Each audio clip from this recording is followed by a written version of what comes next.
Geeks, what's up? Welcome to our episode 128 of the Geeks with Geeks, GWW Capes Crew podcast. Don't worry, I, one of s- these days you'll get it. I still want to say the old name, Casey. It's like those old habits; they die hard. So we programmed it into my brain for like 100 episodes. It's not gonna break that easy. I know. Welcome everyone. We're excited to be here. Me and Casey are back again, back to bring you some more geeky awesomeness with one of our returning guests tonight. We'll get to him in a moment. But first, let's talk to my co-host Casey. How you doing today, man? I'm probably gonna get in trouble for this, but I want to murder everyone at AT&T at this moment. Tell our listeners why you want to murder everybody at AT&T. I like still have dial-up internet at my house. Like it's Yeah. ridiculous. Like Right. it can't even handle a simple Google Voice Hangout. Like it's insane. Like this would be considered like what's it called, like inhumane conditions at like a prison. I Like agree. this is why they shut down Guantanamo Bay. Like bad internet. Like this, I can't handle it. Exactly. They had dial-up. Everybody else had, high speed. I sound like such a white asshole.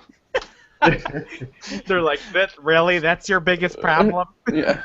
I'm so over. Like I said, Oh, get off your phone, Mom. Yeah. I'm happy to be buying a house just so I can have fucking quality internet. That's good, man. That's one of the many things to look forward to with your big expensive house, right? It's sad. It's like that's my biggest like thing. I'm like so excited. Like the internet's gonna be there like day one. Yep. Like everything's gonna get set up perfectly. Like and it's not gonna be fucking dial up and it's fucking insane. That's crazy, man. Well, hey Casey, guess what, man? I'm moving too. I'm not buying a house, but I'm getting my first apartment in 3 years. Moving on up Moving on up. to the east side. I'm pretty stoked, man. I just got the word this morning, so I will be moving in 2 Wait, weeks. where are you moving further? Where are you moving to? No one's gonna care about this conversation because nobody's where we're from. But That's okay. I'm still gonna be in Clovis, so we're still gonna be close. okay, good. Because the plan is there will be a podcasting room, and we can hopefully like have little beautiful. podcasting parties. I'm excited. I'm really excited about this. Yeah. It's what I dreamed about since the beginning. I know. I'm trying to make dreams come true around here. It's hard though. Ooh, it sounds beautiful. Make it come true, bro. Well, ooh, yes. I'm burpy. I'm drinking ginger ale. Well, I bro. call my podcasting room the basement. Well, yeah, mine will be the garage, but same thing. Yeah, it's the same thing. It's cool. We're big things happen for the G Dubs crew over here, and tonight we are joined by the awesome, the one, the only, the man with the plan, Dr. 13's himself, Mr. Greg Wright. Greg, how you doing, man? Good, and I'm glad to be here. I'm so happy to have you guys have me back on, and I'm geeked appropriately enough to talk about my new project, which is Monstrous. Yes. Meaning that it's the title of it. It's not. I mean, it's monstrous also, but I mean it's big. But yeah. It's monstrous in stature. It's monstrous in title. Like it's just monstrous all across the board, right? Exactly. You're on this wavelength. You're totally there. So I'm with you, man. I'm with you. So let's talk about it, man, because I know last time we talked a little bit about your love for monsters and Yeah. So if there's a blob in this story, Greg, I think me and Will deserve some writer credit somewhere. we better be like on an ad in a page somewhere or like on a billboard, just like our mugs there somewhere, all 100% of all Blob royalties are going to you guys. 100%, 113%. That's even better. I like that. I like your negotiating there. I'll expect that $1.63 check any day now. It's in the mail. It's in the mail, I'm sure. Oh, but you guys are moving. You might miss out on the check. He's gonna play us that way. He's gonna be sent it to the old address. Whoops. Sorry. Oh, my people. I'm in the basement. Okay, so Yes. but, let me tell you about this Monstrous. I'm really excited about it.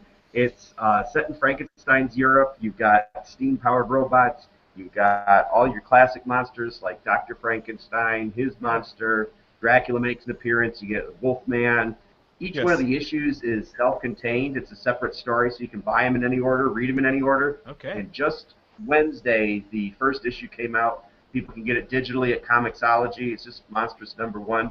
Right. And the first 4 issues are all done, so they're going to be coming out one per month, one in February, March, April, and May. Yeah. And I'm going to a zillion cons. I'm going to be at C2E2. I'm going to be in Boston, Baltimore, Right. Detroit, all over the place.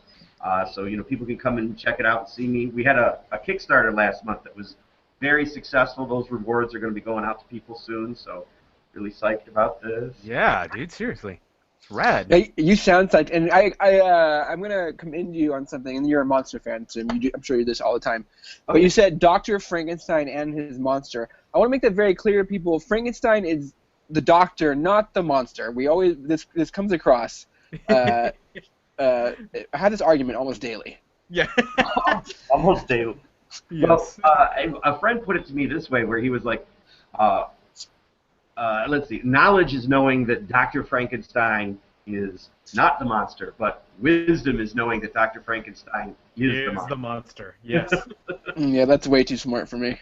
Right, yeah. Well, you know what? They had to pause and think about it, and they Yes. screw it up. I'm not that clever either. You just threw a curveball over Casey's head right now. We can't throw stuff at him like this early in the game, right?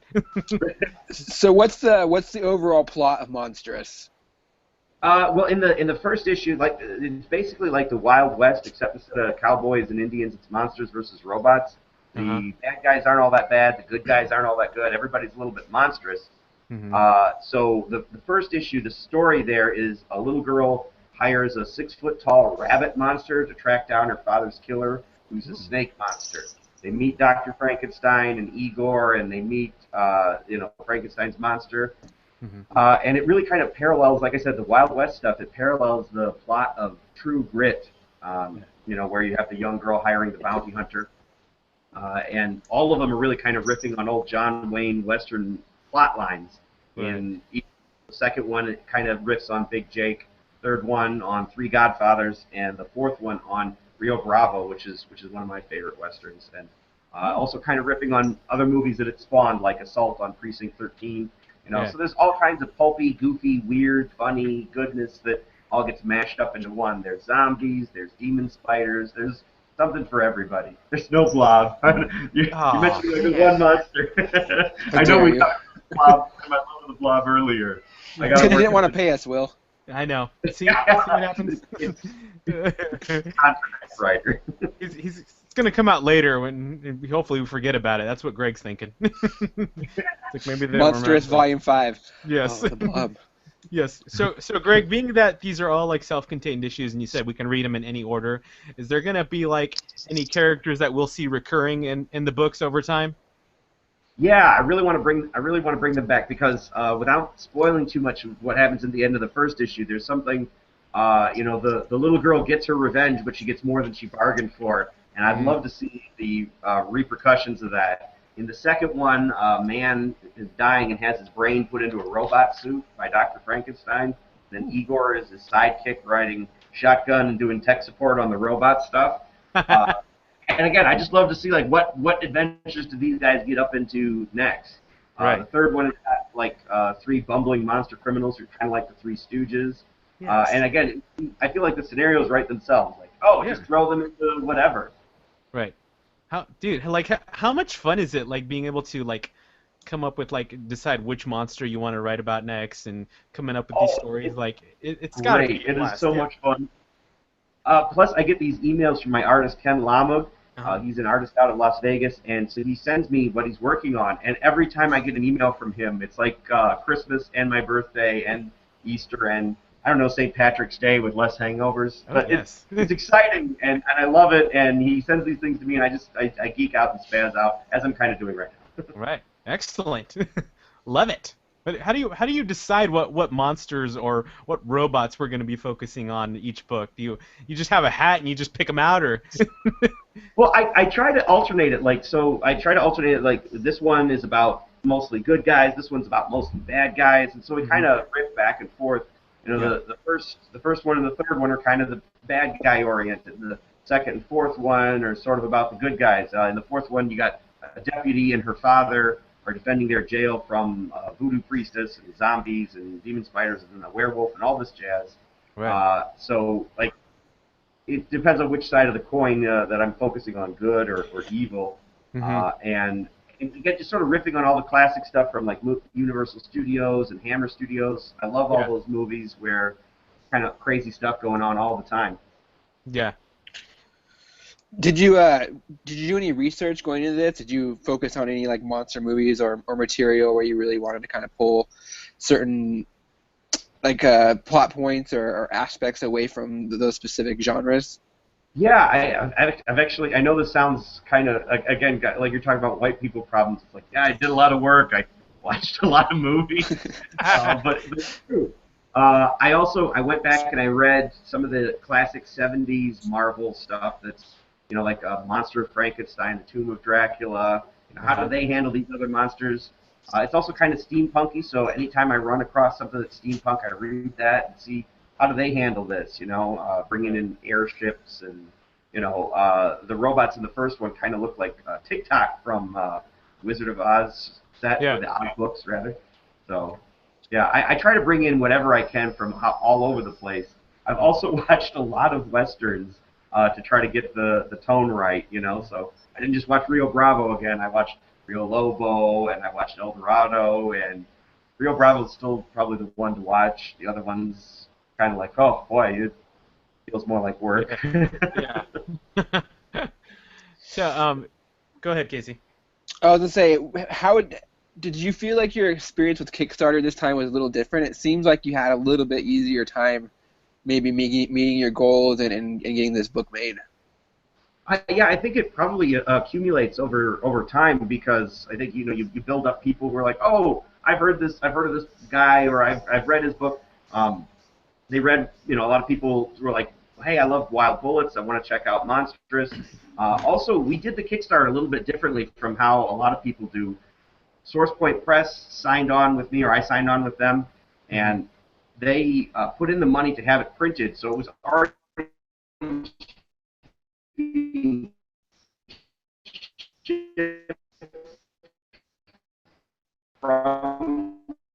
China.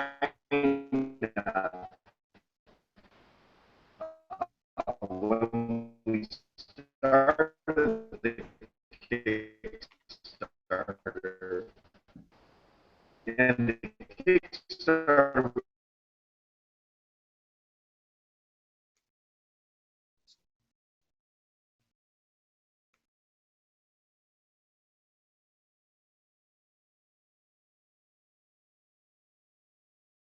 Did we lose him? Yeah. Hello? Greg, you still there? Yep. Oh, we lost Greg. Shoot. Darn it. Are you still there? Yep. Looks like we got Greg coming back. That was weird. Greg, are you back? I'm back. We lost you. Thanks for coming back. I was getting too enthusiastic. The internet was like, we're shut. What is with the internet today? What the fuck? I blame you, Casey. I blame you. It's my fault. Yeah. So wait. So sorry, Greg. So Kickstarter. Different. Well, we still recording, right? Yeah, we're still Okay. recording. Yeah. Okay, check out the Nora Kickstarter from SourcePoint Press. It's really great. Good people, good art, good story. Check it out. Go do it. That was really the only moral of my story, anyway. Was kind of helping me pitch the project. Yeah. But so you definitely have this really awesome tone that you like write your books like Wild Bullets in. Can you kind of give us an idea of the tone of this new book? Is there some fun campiness to it? Do we get some seriousness? Like, does it really drive home like the horror? Like, what are we talking here? Okay, good question. The tone of it is something that there's some dark stuff, there's some kind of spooky stuff, but there's a lot of action, there's a lot of humor, and the stories vary from one to another. Yeah. So, for instance, the third story is more sort of comedy-based. The first one is a little more serious, because this is a little girl who's lost her father and kind of has this surrogate father figure with the bounty hunter. Right.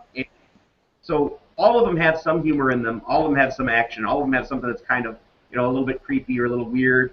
But it's something that I want to try to welcome as many people as I can into the tent. So, when I talk to different people, I kind of pitch it differently. Somebody is a fan of, I love the classic monsters. Then I, talk about that angle. And really, as far as that goes, like the classic monster movies, there's not, there's violence, but it's not like gore and splattered brains and eyeballs exploding everywhere. For that, people have to come over to my house. Uh, Yeah. and so you know, there's no nudity, there's no swearing, things like that. So it's trying to bring people in, you know, rather than anything that would be particularly like sharp or off-putting. Right. There's really something in there for everybody. But there's there's some humor, and it goes at a very quick clip. So it's meant to be fun, meant to be kind of goofy, thrills and chills, that kind of a thing. Love it. I love thrills and chills. So I got to ask you, my favorite classic movie monster is Dracula. So you're Dracula in the book. Are we talking like Gary Oldman Dracula? Are we talking Luke Evans Dracula? Or are we talking like the cheesy like Dracula from Van Helsing with Hugh Jackman? Oh wait, that he gets the cheesy fucking label? No. Yeah. That one had the cheesy label, yes. Well, there's, can I add one to the mix? Maybe. Yes. He has moments where he's like kind of like the Leslie Nielsen Dracula, if you can believe it. That's awesome. Because again, the monsters in this one, there's three bumbling. It's called Three Monsters and a Baby. Yeah. And they're monster criminals. They're bumbling idiots. They rob a bank, and it turns out that what they stole, the package, is actually Dracula, who's been frozen in a block of ice. And along the way, they wind up encountering a baby. They have to protect the baby. They become the godfathers to this baby and try to save it from Dracula and his other vampires. So when Dracula awakens from his slumber or whatever, he's encountering these slapstick Three Stooges type of guys, and he's like, "Why I oughta," and but then he gets serious, and he's after this baby, and they have to protect the baby, and so it's there's some moments of a little more gravity to it. But it's pretty goofy and fun and off the wall. Yeah. It's my dad's favorite, for whatever that counts for. I was gonna ask Greg, what's your favorite kind of story? I know you probably have one that you are particularly fond of. Oh yeah, it's like Sophie's Choice. I love them all. I could never choose one, but if I had to, I'd choose number 2. I like that one the best. Because it's got Igor. He's being silly. He's the comic relief. Plus, I mean, how cool is that? A giant robot suit powered by a guy's brain in a jar. I mean, I feel like that's got to do something for you, right? He's on a revenge quest. It's good stuff. I love it. I love them all. Some people are like, oh, I like the 4th one. I like the zombie stuff. I mean, that's pretty now. But these are voodoo zombies, so like they're under the control of a voodoo priestess rather than like your Walking Dead type zombies. Yes. Not that there's anything wrong with that. I'm all about the zombies right now, Greg. Yeah. Greg, talk to us a little bit about the artist and the art style that was chosen for your new project. This is great. It's one-stop shopping. Ken Lamug is a whirlwind. He's a machine. He does the pencils, the inks, the colors, the letters. He does the whole 9 yards, and it looks really, really, really gorgeous. Yeah. It's a really wonderful project, and it's kind of riffing on sort of a Mike Mignola, BPRD Hellboy kind of a look to it. Yeah, I was gonna say just from the couple of preview images I saw on your Twitter, it definitely had that kind of Hellboy feel to it, which I think is definitely a good style for the horror-esque genre, we'll say. Yeah, and so it's a little creepy, but like Hellboy, there's stuff that's funny. There's moments of comedy and moments of action, all of that kind of thing. So it's a good analogy. If people like Hellboy, if they like BPRD, I think they should give Monstrous a day in court. Check that out.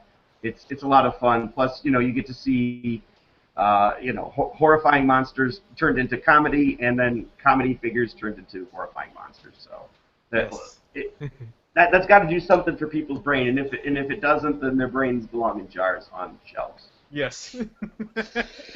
So now that you said you have Monstrous pretty much wrapped up, you already got 4 issues in the bag, and you only got 2 more. What's next? What's next? Actually, the Kickstarter backers for Monstrous in January, everybody who backed it is going to be getting a free copy of what's coming out later in the year, which is a project that I'm working on with Eric Reichenbach, who was on Survivor twice. And I mentioned that not just to name drop, but as the artist, it merits the story. It merits connection to the story. For Last Monster Standing, I know they both have Monster in the title. I'm sorry for the confusion, but the pitch for this one is that giant monsters invade Tokyo and then they get their own reality show. Ah, So yes. you've got like a Gamera-like figure and a Godzilla-like figure, and they've kind of got like their little sparring back and forth. The giant robots like, oh, I'm not, that kind of all the little reality show cliche kinds of stuff. But it's goofy and it's fun and it's kind of like Looney Tunes. They beat and then still come back after like their heads have exploded and stuff like that. So Monsters in a reality show. It probably helped a little bit to have a guy who's been on a reality show, with that. Yeah. Plus, it's his art style is not like anybody else's stuff. It's this kind of goofy, funky style. It's cartoony. It's silly, and also he's another one who does the whole thing himself. Pencils, inks, colors, letters, and everything like that. And it has this really kind of organic, goofy, offbeat feel. It's not quite like anything else on the stands today. I love it. Right. Yeah. So that all sounds amazing. I'm the type of guy that can't get enough of monsters. I like weird creatures and funny stories about them and like putting them in like situations where they don't really belong, kind of like the Howling Commandos book that's out right now. Just having those two things kind of mashed together is just such a cool premise to me. So I'm excited about it, man. I love that. I love that idea of like monsters being like superheroes and getting into stuff like that. Somebody the other day was like, they were talking about Last Monster Standing, and they were like, "Oh yeah, that one where the giant monsters all go into group therapy." I was like, "No, it's a reality show, but same difference, whatever, right?" That's so cool, man. That's perfect. Where can our listeners find your new book at? They can check it out. We have the website is monstrousworld.com. They can also, if they want print copies, they can buy them through SourcePoint Press, which is at sourcepointpress.com. Right. You can also, if you want digital copies, you can get them through Drive-Thru Comics or Comixology, and it's really high quality stuff. We'll ship it wherever people want, and you can stay tuned for other ones that are coming out. If you're in the Midwest area, you can probably get it at your local comic book shop. We got a lot of people supporting this, stores all over the Midwest. Yeah. And if you don't have it at your store, you can get you can request it to be there. We have forms I have those on my Twitter. I have them. We have them on Facebook. We have them at the SourcePoint Press website. So yeah, we want to get into more stores. We want to get into more places. We want to come Comic-Con near you. So let us know where we should go, and you. Yes, get there. But yeah. Get Monstrous at your local comic book shop. And for $1.99, I'll show up there too, right? That's right, Greg. Sounds like a deal. Yeah, how much would it cost me to help you come get you to help me move? I'm gonna move boxes and be talking about Monstrous the entire time. I'm gonna be like, so did you know? It's fine by me. Yes. Yeah, right. Also, by the way, while I'm talking about Igor, I've actually got a hernia right now. Oh, that sucks, man. No, not really. I was just meaning like if I was moving boxes, right? That joke backfired quickly. People We're starting to get worried for you, Greg. We're like, what happened? Greg, drop us your Twitter. What's your Twitter? Okay. Yes. You can get it. It's just my regular name. Greg Wright is my title or whatever. My handle is @Greg Henchman, and people can check it out there. I've got links to lots of cool stuff, projects I'm working on, other people's projects, and I even got a super secret project coming out later this year that I can't talk about just yet. But boy, do I really, really want to. Ooh, well, then we'll have to have you back then. Super secret project out later this year. DC's doing a relaunch later this year. Interesting, Greg. I will say that much. Not with you. It's exciting, and I'm really looking forward to it. And you will hear from me. Trust me, I'll be screaming it in the streets when I can talk about it. So excellent. We'll be sure to have you back, so we can scream with you. Sweet, yeah. Greg, before we move on to news, which we'd love to have you around for if you're up for it. I'd love to. I wanted to ask you in the day and age of reboots and whatnot, and we've already gotten a Dracula reboot and a Frankenstein reboot. Like, what movie monster would you most want to see a new movie about? I feel like I want to say the Blob, but that's not true. That's, The Blob. The Blob. it's the Blob. It's Blob. I'm Yes. sorry. I'm having deja vu. I feel like we had this Right, conversation. yeah. I'm gonna go out and say, I feel like the Wolfman has not had a solid Oh yeah. story told. Right. I mean, it's cool that you had Anthony Hopkins and why am I blanking on his name? Wasn't Jack Nicholson a Wolfman also? Benicio Wolf. But oh man, why can't I not? Benicio del Toro. Benicio del Toro. Thank you. It's Yeah. killing me. I'm like, yeah, Fear and Loathing in Las Vegas, Sicario. That's right. That's right. I forgot he did one too. Yeah. So, and I feel like that's such an interesting character, and even the original movie, I'm like, I don't feel like it sells the whole premise of like what this character could be and do, and what the appeal is of this character who's got like these fantastical powers. And in the movie interpretations, it's always like he's on some sort of death trip. Like, I feel guilty that I'm a werewolf. It's like, no, own that. You're a werewolf. You should be strutting around, big pimping and everything. So Right. that would be my I want to see that. I want to see that in a fucking werewolf movie. Pimp and Wolf. Where's Zoe's coat? That's rad, man. Awesome, buddy. Well, we're always glad to talk to you. You want to talk some geek news with us? Absolutely, if you'll have me. Yeah, of course. Hey, Casey, why don't we talk about what we read this week in our Week in Geek? Okay, because it's gonna be real short. Go ahead. Short.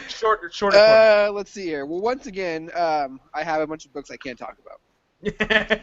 So I'll be brief. Damn elitist. I know. Well, here's the problem. Yeah. Is I get them in the mail, and I get them like on a day where I can read comic books. So of course I'm not gonna fucking stare at comic books. I'm gonna have to wait and read on Wednesday when I can read them now and know what happens. Like, why would I do that? So, why would you do that? What I will say is, Neil Adams is coming out with a comic book this week. Superman. It's called Superman: The Coming of the Supermen. Mm-hmm. Number 1. He does the art and all the story and words and such. Mm-hmm. And if you're a Neil Adams fan, I would probably recommend picking up. It's definitely a Superman story you're not familiar with if you've been following the current Superman stuff. It's a very classic tale. Yeah. Also out this week, and probably my favorite book, and I cannot believe I'm fucking saying this. Yeah. But Dark Knight 3, The Master Race, hit stores tomorrow. Mm-hmm. And this is clearly not a review. I'm just talking about the book. But if you're picking it up, you're going to pick it up anyway. No one's going to jump into a comic third issue in, so especially a comic like this. But what I will say is it has each comic has had like a little mini comic inside, and this one has one on Green Lantern, and it's the coolest one yet. And what happens to Green Lantern is crazy. So that's what I read. Will, I have to show you this since you'll enjoy it. But I also got this bad boy. Can you guys see me? No. Yes. Okay. Hold on. Oh. Ooh. Neil Adams cover of Harley Quinn. She looks amazing. Yeah. So I picked that up. I do have a big stack of Marvel stuff here, which I'm sure you'll talk about. Star Wars 16, Darth Vader 16, Avengers Standoff. I'm hoping to get to this week. Books I can talk about. Poison Ivy, Cycle of Life and Death number 2. Mm-hmm. This is by it's Amy Chu. Please say it's Amy Chu. Yeah, Amy Chu, and artist is Clay Mann. One of my favorite books. I think I've picked up in a while. And I'm gonna spoil this. I love that cover, man. The art is so amazing. Clay Mann. I have to tell this every time, but this. Spoiler alert! I'm giving you a warning now. This comic's a week old, so if you haven't read it now, what are you doing with your life? Yeah. But maybe the most beautiful image of Poison Ivy I've ever seen. As she's like in a tree cuddling to like plant babies. Yeah. It's weird. It's encapsulating, I guess is the right word for it. Because I mean she's very motherly but like sexy at the same time. It gives me weird feelings I probably shouldn't have. But I really enjoy that book. And another Superman book I hope people are reading because it's really fantastic is American Alien number 4. Yeah. And this is written by Max Landis, who is kind of a controversial figure in the geek world. But he's really nailing the story, and I think he's really nailing Superman. The artist on this issue is Jay Lee, and I know people are kind of divisive on his art, but I really just am enjoying that series immensely. And I'm hoping, fingers crossed, everybody, that we'll have an interview with Max Landis when it's all wrapped up and done. So that is what I read. But the most important thing I read or watched since the last time I've been on has got to be Deadpool. Let's talk about it. Oh man. So I'm saying before now, we go on, hold on, Greg. Okay. Greg, have you seen Deadpool? I have not. Oh my God, Greg! All right, mute. I know. Get I up feel like it's right now. because I'm teaching a lot of classes where people are like, I've seen it 20 times, I've seen it 15 times. Yes. So I'm like, okay, all right, at least it's getting supported, right? Yes. Like The good thing is there's nothing to spoil. Like Yeah. there's nothing we could say that I think would spoil you. If Right, you've read, Anyway. if you've read a Deadpool comic, you probably know the movie, right? Yeah. But what are you gonna say, buddy? Go ahead. I'm laying this down right now. I'm saying it here now. It's gonna be big. By the end of the year, I protest Deadpool will be not only my favorite comic book movie, but America's favorite comic book movie. And that is in a year when Batman vs Superman is coming out, Captain America Civil War is coming out, Suicide Squad is coming out. Well, wait, no. Apocalypse. Does that come out next year, or does it come out this summer? I thought it came When out does Suicide Squad come out? Suicide Squad comes out in August. August. Yeah. Okay. So Suicide Squad, fucking, what was the one that you said, Greg? X-Men Apocalypse. X-Men Apocalypse. There's a ton of comic book movies coming out, and I really think that Deadpool is going to be the one where everyone's like, that was the best. Like, hands down, that was the best. You think that's going to win the battle once the dust all settles, huh? I think it's going to... I don't think it'll win the box office battle just because nothing can compete with Batman. Yeah. It's just, hands down, it's you can't do it. It's not. Right. It's impossible. Only Star Wars can beat Batman. And Rogue One comes out this year too, right? So I'm sure that'll happen. Right. But yeah, I think when the dust settles, I think everyone's when they're making their top picks, and even though it's February, I think everyone's gonna come back and say, hey, Deadpool is the most fun I had at a movie. Yeah. A movie, period, let alone a comic book movie this year. Mm-hmm. Well, I think regardless of what you think about the character, I think it's really cool that they took the risk of making an R-rated comic book movie and keeping true to Deadpool and who he is, rather than doing like a neutered PG version or something like that. Yeah. Yeah. It's not even. I mean, it's not even that it's R. It's a hard R. Yeah. It's it could have been like a few more things, and it would have been like an NC-17 kind of. Yeah. You show a moment of penetration, and that thing is instant fucking NC-17, like no problem. So I that movie really teeters the line, but that's the thing though, Greg, too. It sets up this weird precedent where Hollywood kind of tends to take away the wrong lessons from these types of things, and now they're just gonna make movies R-rated or you're gonna push the limit in a movie to make it R-rated just because they think. Like that'll put butts in seats. Yeah. Right. I'm just waiting to have like Henry Cavill in an R-rated Superman. Right. Well, that's the thing. There's already talk about an R-rated Batman, which I don't think works. Like, you could do an R-rated Batman, but you'd have to do something like the Killing Joke or something like that, where there was a R-rated subject matter. But just making Batman R-rated doesn't work for me. Yeah. Mm-hmm.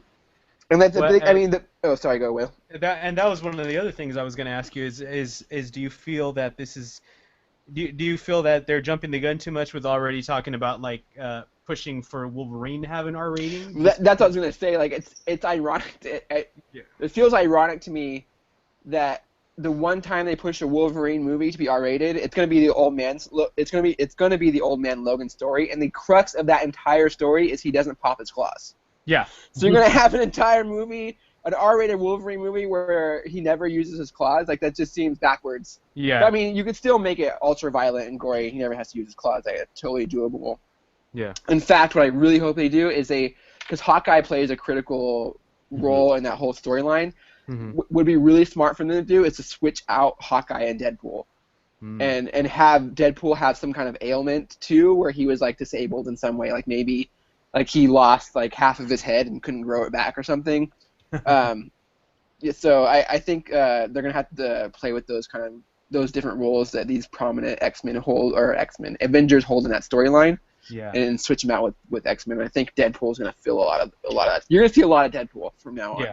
But Yeah. don't grow over his mouth. Don't do that again. Do you think we'll see Deadpool in an X-Men movie somewhere? Absolutely, 100%. Yeah. In fact, I bet you 100. I bet you money that they're talking about reshooting They've probably done some reshoots already. I bet you. A tag for Apocalypse, at I least. think it's gonna be hard to keep him out of anything. Yeah. Yeah. When a rated R movie about a character who seemingly, and people keep saying this and it really pisses me off because I don't think it's very true, that quote unquote is an unheard of character. I can't walk into it. I haven't been able to walk into a Hot Topic for the last 5 years without being bombarded by Deadpool merchandise. So I don't know where he became unheard of all of a sudden. Yeah. But yeah, nonetheless, I think he's gonna be their moneymaker because they don't you're getting rid of Jackman, so you're gonna have to have someone to fill that role. Right. And I don't think any of the X-Men that they have cast in the upcoming movie are gonna fill that role, and Jennifer Lawrence has gone too, so she's not gonna fill that role. So why not pay Ryan Reynolds, whose career, let's be perfectly honest, it hasn't been booming lately. Let's pay him to put on the mask and play that role. And eventually you can. I mean, like, how much of that movie was him actually in that suit? Like, it's just voiceover, right? Like, he doesn't even have to even show up to set at some point. So well, I mean, a lot of that had to be stuntman work. You know what I mean? That was a very physical role, obviously. Yeah, that's what I'm saying. Like I'm saying, you could hire Ryan Reynolds and just have him do voiceover and never have him take off the Deadpool mask. Yeah. And I think that movie would still work. Like, you know what I mean? Like, it's not going to matter. Because even if he does take off the mask, he's going to have some weird prosthetic on his face anyways that he probably doesn't want to have on to begin with. So. Yeah. Right. Yeah, that's one thing that always kind of bothers me about superhero movies is when it's like, why is Iron Man always taking off his mask, or Spider-Man's always taking off his mask? Yeah. That's the whole point of the mask, is that you leave it on. Yeah. That's the one thing. I mean, that's the one thing that Deadpool movie he never takes it off. In fact, he starts the movie. The first scene in the movie is he's in full fucking costume. Yeah. So, I just love that movie so much. What was your favorite scene in the movie? If I had to pick one, it has to be when him and Negasonic, Teenage Warhead, and Colossus all go. That third act is fucking amazing. Yeah. And the funny thing is, like, I actually read the script like a couple years ago, and it's pretty. They changed a few things. Like, I don't think the love story was as a big crux in the first draft of the script, and it seems like they really leaned on that, which was perfectly fine. Right. But as a lot of you, this is my weird comic book brain. But the whole time I'm like, he's pansexual. Why is he so into this girl? Yeah. But they totally. There's a scene that totally explains that. So they do kind of throw a nod out there to his pansexuality. Yeah. So I mean, my favorite scene. Oh man, it's that third act with him and Negasonic and Colossus and their banter. Yeah. And then him and Negasonic. Like, I really hope that even though those characters were picked because they were free pretty much. Right. I really hope they use her at least again, because I really loved his like fun can-do attitude, and her like, why the fuck am I here? Like, with this moron. Her, hold on, I'm tweeting this. Yeah, it's so great. Like, every interaction, and then she finally and then there's a moment where she finally is like, oh, this guy's serious, and like, and still kind of like plays him off as like an idiot. Right. It's just fantastic, and all of the performances in that movie I think are just like. Blind Owl, whoever that old lady is, man. Yeah. Amazing. It's a bit of a testament. I mean, I've mentioned before that there was a long period of time where I didn't read comics, so I'm kind of behind on Deadpool. Like, I've never read a single Deadpool comic, so I didn't go in expecting much. I was hoping to have fun, and I mean, it blew my expectations out of the water of what the movie was, and it was so fun. It was raunchy. It was action-packed. It had a little bit of heart to it. I mean, it was so good. My fiance, who is kind of selective about what geek movies she likes, she's like, I want to go see it again, like, right now. She's like, I'm going to go see it, like, again this weekend with my friend. I was like, yeah, she loved it. She thought it was great. So, I mean, I think it was definitely a movie that was, relatable on a lot of different levels, but I think it was a really nice kind of, I guess we'll say, change of pace from all the superhero movies we've been getting. It was a really nice break in that typical superhero type story. It was something I think that we needed. Mhm. Well, it really leans into it. Like it doesn't apologize for being a comic book, and Right. I think that's what you have to take away from Deadpool too. Is he doesn't apologize for he is a comic book character. He is a video game character. Like that's his life. Yeah. So I think that the fact that they embraced that and allowed the movie to kind of be built around that, Yeah. it's so much fun. And like you said, yeah, I immediately want to see it again. Like I could watch. It's a movie. When it comes out on Blu-ray, I will be on indefinite replay, like in the background. damn my 5-year-old I don't care if she's in the room or not. Like it's gonna be. It's just a movie I'm gonna have to like watch over and over again. I mean, because it's so funny. Like you miss half the jokes in the movie theater because people are laughing so much. Yeah, you're right. So yeah, it's really I just love it. I just loved it to death, and I really hope they like rush a sequel. Like I don't want to wait 3-4 years for a sequel. Like and it needs to happen like in a year and a half. Yeah.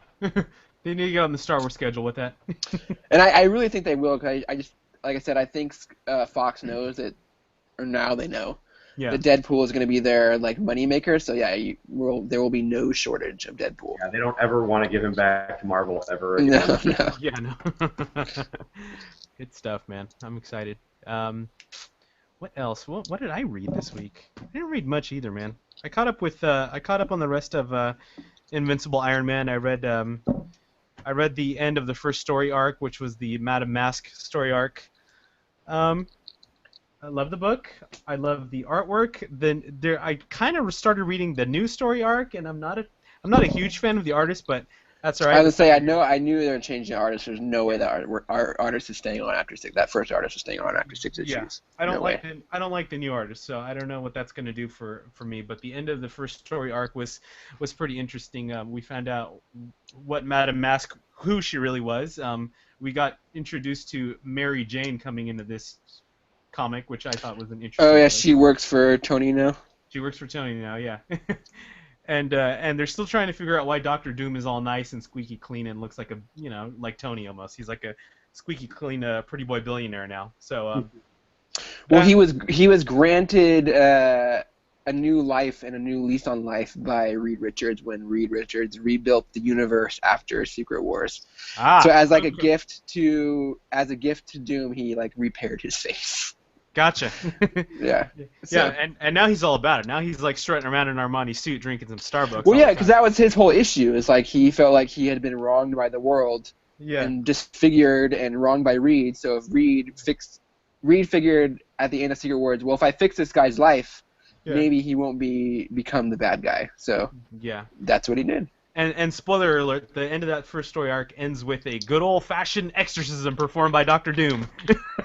So, yeah, really cool. I really like the first arc. I'm hoping I can get past the artwork in the next story arc, but the next story arc starting out with Rhodey, War Machine, doing some investigating for Tony. So, yeah. That's because he's going to die in the movie, so they're going to fucking pump him up in the comic book. Yeah, exactly. But that's all I read. I am now caught up to season 6 of The Walking Dead. So in 2 weeks, I burned through 5 seasons, which. My God, you must be depressed. No, I really want to shoot something now. I really want to shoot something and hack something to bits with a machete. I'm glad I'm not nearby. Yeah, but yeah, I'm a uber fan of The Walking Dead now. I'm now pissed because I didn't start DVRing the current season until episode 5, so now I have to go online and probably pay for it somewhere, but whatever. It is what it is.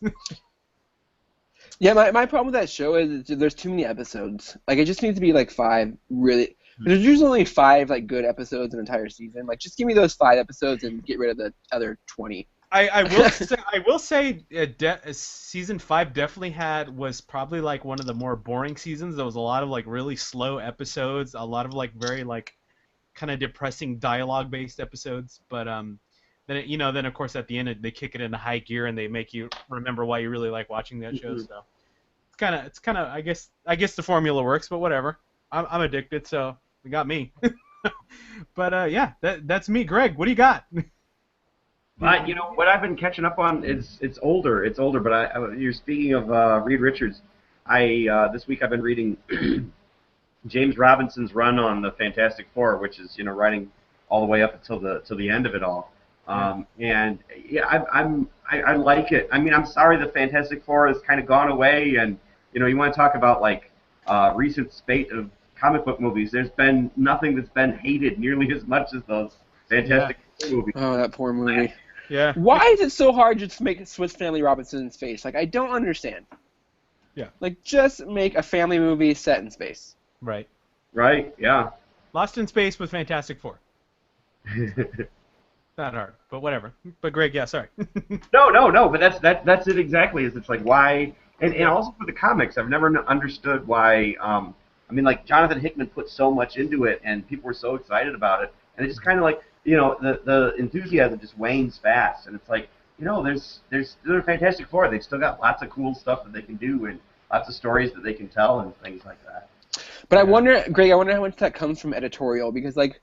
Right. Say you're working for DC or Marvel, and they just don't have the enthusiasm for a comic book that you're writing. Like, how much of that is going to bleed into your enthusiasm for writing that comic? You know what I mean? Right. Or even just the politics of like, oh, well, we don't own this property. It's not one of the Marvel Studios movies, so we're going to kill the comic to not promote somebody else's product, right? Which is kind of like, I don't know. It's kind of. I mean, that's like an interpretation. I don't know that that's literally the case, but it's kind of a bummer because this is what launched Marvel as we know Marvel today. So it's sort of too bad that they're only on the shelves of back issues now. Yeah. Yeah, I wonder if Hickman knew like the writing was on the wall, and that's why he kind of moved his story from Fantastic Four to Avengers. I was like, I don't know, get off this book. Yeah, it's really sad. I'm totally with you. It's really sad because Fantastic Four is one of my favorite comics when I was a kid and growing up. I mean, like you said, because it is like it's a tight family who has superpowers and it's fun and adventurous, and it's not like this dreary downer scenario all the time, and they're going on these crazy planets and crazy places all the time, and it feels like that corner of the universe is now missing, and it's weird even too. As Secret Wars ends, it's like they intentionally put the Fantastic Four like in their own universe away from everyone else, and they metaphorically they're like, okay, these guys they're not here with the rest of the heroes, but they're off building the universe that we're playing in, which is a cool symbolic like thing to say. Yeah, they're not necessarily in the world, but they're building it. That kind of like harkens back to that first idea of like, oh yeah, they built the Marvel universe. It's a nice nod to it, yeah, but I'd much rather just have them in the Marvel universe. Right. Agreed. Yeah, it always feels like what you're saying, where they sort of left the story. It's kind of like the issues of JLA, where it's like, well, Superman's off planet, so we can't use him now. And it's like, oh, but I wanted to check. I wanted to see what does Superman have to say, and it's kind of like they're sort of relegated to their own sandbox, and that's kind of it seems like the Marvel universe is a little bit duller for that, but it is what it is, I guess. It is what it is. It's Marvel's. It's Marvel stuff. Yeah, I mean, I'm gonna be perfectly honest with you. Like I'm kind of falling off the Marvel train recently. And I'm really enjoying DC stuff, which really breaks my heart because now they're headed for another relaunch, and who knows how that's going to shake out. Yeah, right. Yeah. So and retail, and nobody seems happy about it, including retailers and all that stuff. So I don't know, man. Like comic books in general, it's becoming more of a creator game, and it's like just follow the creators you like, and hope that they put out a good book no matter what company they kind of fall under, and that's kind of where I've been falling lately. Yeah. True, man. What are you gonna do? I don't know. Will, do we have any news? Civil War. You'd mentioned something about Civil War stuff. I don't remember. Spider-Man. Spider-Man's role in Civil War. Oh, his role in Civil War. So apparently, I don't remember what it was, but it was like he will take the side of someone that he admires greatly. Right. He doesn't show up till like the end of the movie, right? Which doesn't surprise anybody. Yeah, so whatever I read said we basically won't see him until the two sides have already been drawn and all the heroes have chosen their sides or whatever, and then that's when we'll see him come along, I guess. It just seems so weird. Like I feel like that they had to integrate him in that movie, but he just does not belong there at all. And it's gonna feel really weird for him to just show up randomly. especially if it's in the, like I said, the end of the second act or the third act. Like you're gonna have this whole movie, and then you're gonna introduce Spider-Man. like one of the biggest, Yeah. next to Batman, Superman, the biggest like comic book character there is. Yeah. And just be like, hey everybody. Quick, So- Swift, Spider-Man. what's up, homie? Yeah. Check it out. Here he is.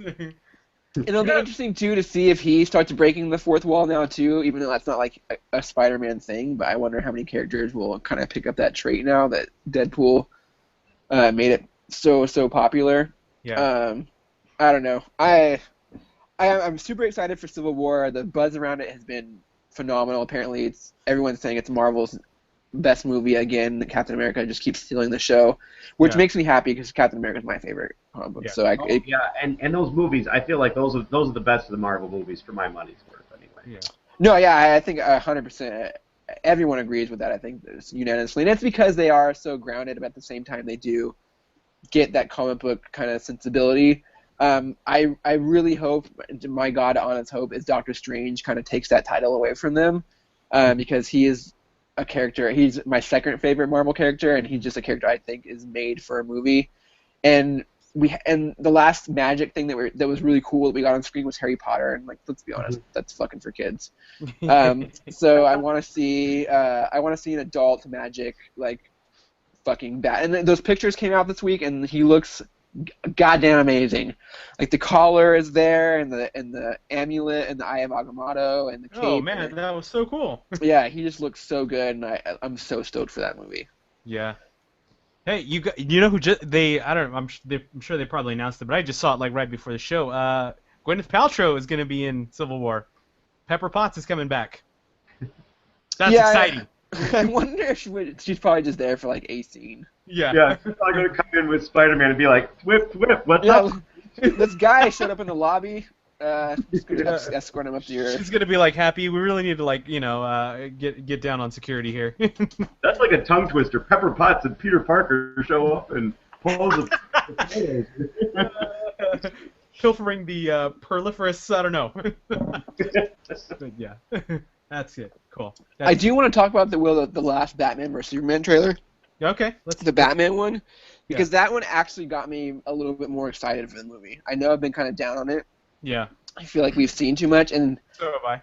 And once again, I still feel like we saw too much because now we've obviously just seen a whole sequence of Batman like decimating a building, or whoever's inside of it. So, but like but that made me excited for Batman because that was like Arkham Knight, like Batman, like fighting style. I was just gonna say, like, it was just so so flawless, like smooth and like. Yeah, he moved. It literally, I would not doubt this, but I'm sure Zack Snyder saw the Arkham Knight games and was like, just do that.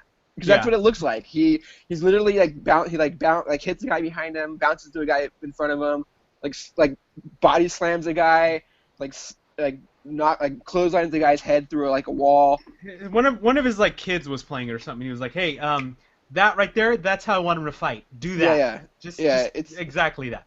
So like, I don't know, and the rumor is, I mean, once again, this is totally rumor. Yeah. But that word on the street is DC, and I'm using the word worried. They're worried. They're not saying it's bad. They're not saying it's good. They're just a little concerned that it might be divisive, like Man of Steel. Yeah. And they may move the focus away from Superman and towards Batman. So I don't know. That movie just they really do. I feel bad that their movies are not just firing on all their cylinders like the Marvel movies are. But like you're saying, I think like, people kind of get burned out on Marvel because it's kind of like so much lather, rinse, repeat. Like, hey, we figured out a great formula. Let's just do it forever. But yeah, I don't know, and I feel like that anxiety is sort of played out in these trailers as well, which I feel like none of these trailers are for the same movie. They all feel like they're for different movies. Yeah, I think that's what Batman's. I think that's what if anything's gonna be that movie's downfall, it's gonna be the fact that it's another paint by numbers comic book movie. Mm. But that's the thing though. The buzz around from the studio is that it's so different that it may turn off. That one segment of the audience may love it, and another segment of the audience may hate it. Yeah. So I don't know. It's just that movie is for it being Batman and Superman is such a huge question mark. Yeah. Like, for some reason, in my mind, I just want for nothing more than it to just be gangbusters, successful, but something about it just feels off to me. Yeah, I have to admit I'm more excited about Suicide Squad. That's what I want to Yeah, see. me too, Yeah. definitely. I mean, once again, that's a movie that has like character and it has like a personality in it, and I just don't feel like. And maybe it's Zack Snyder, and I watched 300 this weekend, and I love that movie, but all his movies look the same. Like they all, from Watchmen to 300 to Man of Steel to Batman vs Superman, they all have the same like monochromatic like color palette, and and they're all like he forgot to turn on a light somewhere. Like I don't like. It's so dull and muted. Like I just wish he would like embrace a little bit of color like in his life. Yeah, and it's like, oh, now we're moving fast, and now we're moving in slow motion. Yeah. There's a lot of slow motion. It does that. Yeah. So much slow motion. Well. Yeah, I felt like 300 could have been like a 45-minute movie if they'd cut out the slow motion. Right? Yeah, I consider watching this weekend. It's like, damn, there's a lot of slow motion in this movie, and it's not like they're doing cool things. They're walking in like slow motion. Like we're walking, but we give the illusion that we're walking even slower than we're walking. Oh God! All right. Well. So I'm hopeful. I want Batman vs Superman to be good, and that last trailer really kind of sold me. Like, okay, maybe we're all wrong, and maybe I'm wrong. Maybe it's got a chance. Yeah. It's got a chance. So let's give it a chance. I hope so. I hope so, guys. But that's a good spot to wrap it up. Casey, what do you got for a final thought this week? I am moving, so I'm going to be taking like a month off from the podcast. Yeah. But I have a bunch of fill-ins for me. They're all people that have been on the show before, all people that are much better at this than I am.